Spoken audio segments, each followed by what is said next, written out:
Hey church, yesterday we kicked off a week-long emphasis in prayer. We believe there's power in prayer, and we've invited our faith family to experience prayer together this week. But maybe you have a question about, I don't know what prayer really is, or perhaps I don't really know how to pray.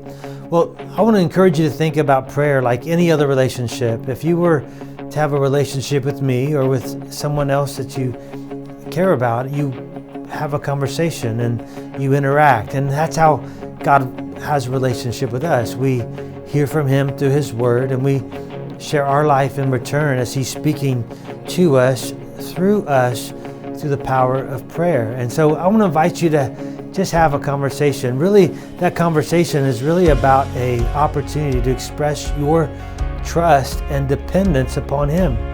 There's a lot of things going on in our life, especially in this moment in time. And so as we begin to learn to lean on Him and trust Him, we depend fully upon what only God can do. And that's why we have these conversations through prayer. You say, well, I don't really know how to do that. Well, part of the prayer guide that we created, the Prayer First guide I mentioned yesterday and in last week's video, that there's models in which we can pray, and regardless of which model you pray, there's all kinds of elements in which you just want to make sure, like you would have any relationship, it's just not one-sided. So many times we come to the Lord and all we have is a list of things we need Him to do. Can you imagine going to a friend and the only time you would talk to your friend is if you just had a list of things that you needed from that one? Sometimes that's our relationship with the Lord. We only go to Him when we're in trouble. We only go to Him when we're in need. And although He cares for us and He wants us to have that expression and have that opportunity to share those burdens, there's so much more to a conversation, a relationship, than just expressing those needs. And so I want to encourage you to, maybe the first thing to do is just adore Him and worship Him. There's so much to celebrate when you think about who God is, and you come into a relationship with Him and you are overwhelmed by His goodness and His glory and His mercy and His matchless and amazing grace. Celebrate that. Thank Him for those things, and just get lost in the character and the nature of who God is.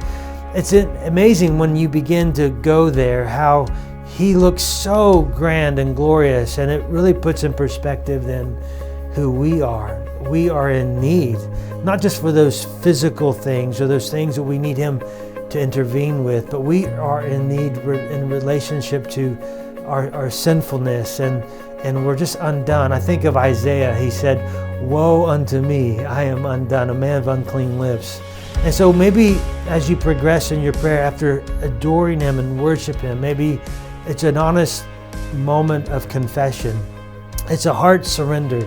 You're repenting, or you're turning from sin. You're turning your life not just from the stuff that you know is wrong, but you're turning your life to this God who is worthy of our praise. And you're asking God to forgive you and cleanse you from all unrighteousness.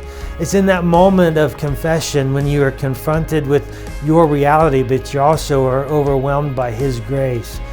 And it's easy then for us to thank Him for His goodness, to thank Him for His forgiveness, to thank Him for all the blessings of life, to thank Him for His strength and His peace that passes understanding. Thank Him and celebrate again the goodness and the glory of God. And so as you process those things, you worship Him and you surrender your heart to Him, and then you celebrate in thanksgiving for all that He's done. Maybe it's in that moment then you bring your petitions to the Lord. You begin to share with Him those things that concern you.